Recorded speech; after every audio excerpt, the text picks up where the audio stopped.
There we go. It's very trippy when it does that. Okay, so you all could see that. That's great. And so, I'm just having a little moment here. So the nouns, the story nouns. So the story nouns. So Blair, why don't you talk about that for a little bit? Look into the camera while I load up Story Stylus. Just pretend they're talking to you. No, this is okay. So, I mean, and one of the reasons why we tried to make this software as easy to use is that, we're trying to think like the writers. So when we say story nouns, we really do mean story nouns in terms of, the who, what, where, of your world, of your stories. So the people in your story, the locations where that story takes place, what are the items and or things that people talk about, because that topics are very important when we develop and build our conversation systems. There's also events you can have, and it really depends on the kind of events. Usually it's used as previous historical events that you're trying to figure out in terms of a mystery, but it really could be any number of things that are going on at the time, and then the direction that the player chooses to experience them then affects what that flow of the outcome of the story is. You then link those nouns together in like a breadcrumb trail, or what happens normally if you have an order in which characters are spoken to. Well, what if that gets changed? And that really where that gets fun for storytellers is in terms of what happens next. What if you get to really play and figure out and to play with your created world in that way. So I'm just going to go back to the screen sharing.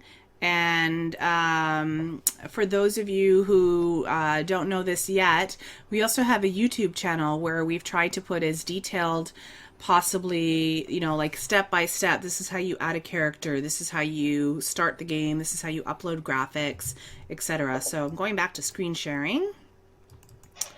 And so this is actually the YouTube channel. If I just go to One More Story Games, you'll see that we have quite a few, let's see, the how-to videos. So right now there are 9 how-to videos, and we're trying to take you step by step and keep the videos fairly short.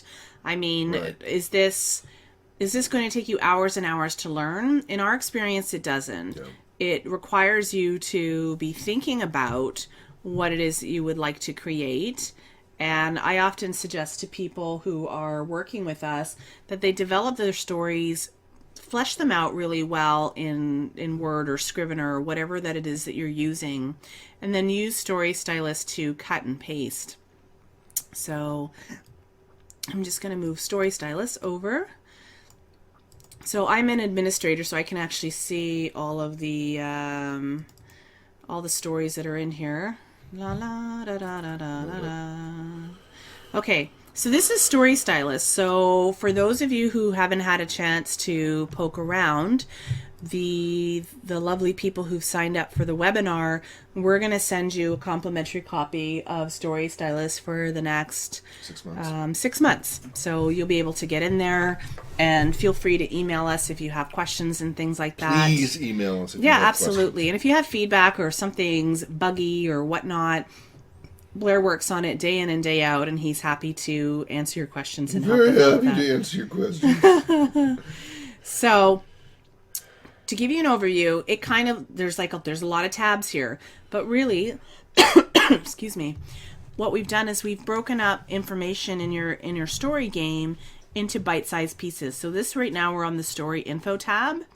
Here's the title of your game. Here's the setting. When you do create your locations, you need to just identify what the starting location is. This is the blurb that people would see in the marketplace. This is a photo that you've uploaded. And here's the introduction. You can actually create introductions. So here's a way that you can have fun with your audience. You can create introductions that are avatar specific. So say you have a saucy nun. She may experience the story very differently from the curmudgeon detective. And we can create that by just putting in logic behind the screens. So this is where you would, in a game, for those of you that have already played the games, this is the information that comes up when the player first goes into the game and tells them, you know, what essentially their mission is. This is Hard Vacuum Lullaby, and it says you're not supposed to answer the distress call. You're supposed to be, the captains are all asleep and you're in charge. So anyways, Blair, I'm going to let you go through this because I need to grab a cough lozenge. Okay, no problem.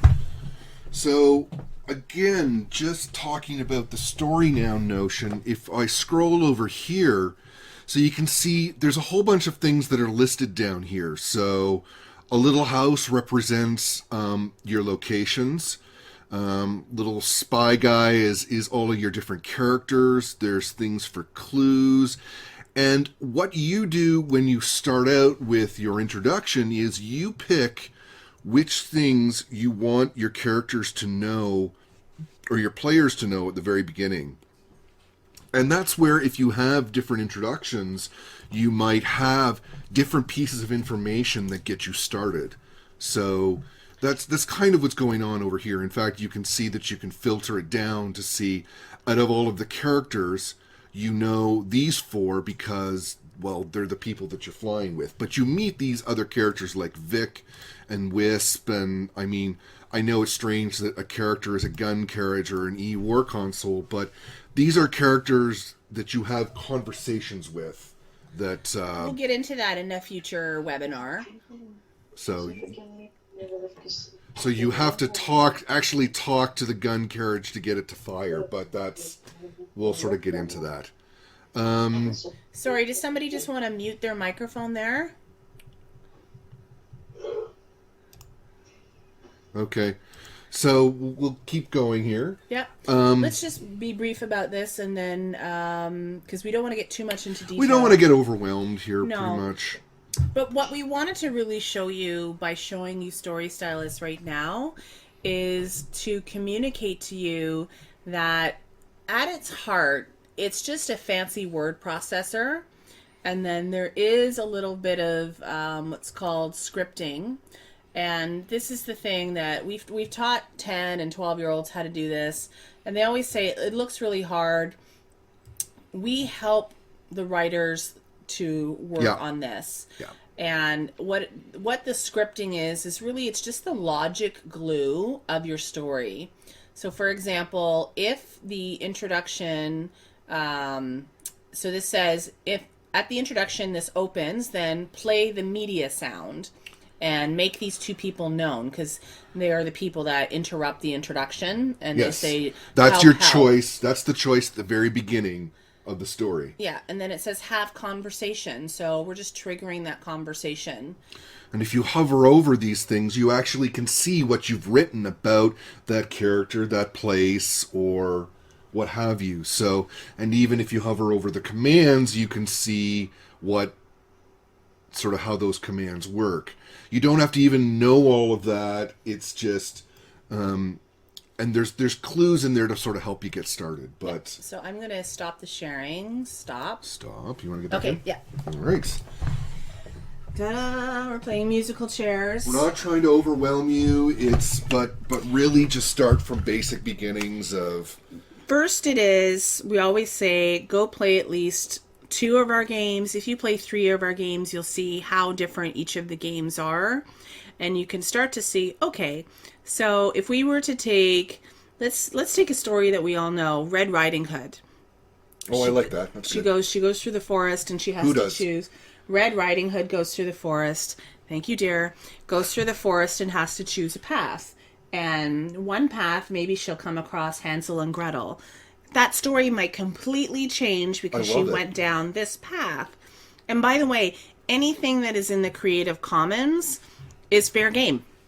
You can create stories. You can create, interactive romance with Romeo and Juliet. You could create a steampunk adventure with, I don't know, not the Hardy Boys because that's still under license. Sherlock Holmes is up for grabs. Yeah, these days. Sherlock Holmes. You can write content with Sherlock Holmes. So anything that's still in the Creative Commons from an intellectual property perspective, you can create games with, which is kind of cool. But start to think, how do my readers, how do my audience engage with my story? Is it just clicking on things? Is it just visuals? Or is there something else? Is there a quest Talking to element? people. How we can have conversation. So if you, by playing the games, you'll get a sense of, oh, okay, so if I talk to characters, then I'm impacting the story. For example, one of our games, when you are the detective and you're talking to the neighbor to interview them, if you are impolite to that neighbor, it may very well force you to come back to that neighbor when you've gone through your investigations, because you're rude to her, you have not unlocked that third piece of information that was absolutely crucial. That's the rapport system, and we'll get into a little Yeah, bit we'll more we'll like talk that. about that. Yeah. I think that's in the third webinar or possibly the next Looking at some of the webinar. questions that we've Pride had and there. Prejudice. Hey, listen, Pride and Prejudice zombies, right? That's coming out pretty soon. Is there total story worlds that works best? Words. Story words. Well, it depends. Or do you want to just create something that's like a 5 or 10 minute thing that's a flavorful piece to add to your existing work? Or are you looking to create a half an hour to an hour?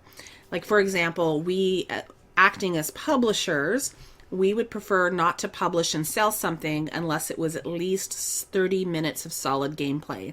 Because around there, because we're asking people to pay $1 to $2 for that, and they need to see value in that as well.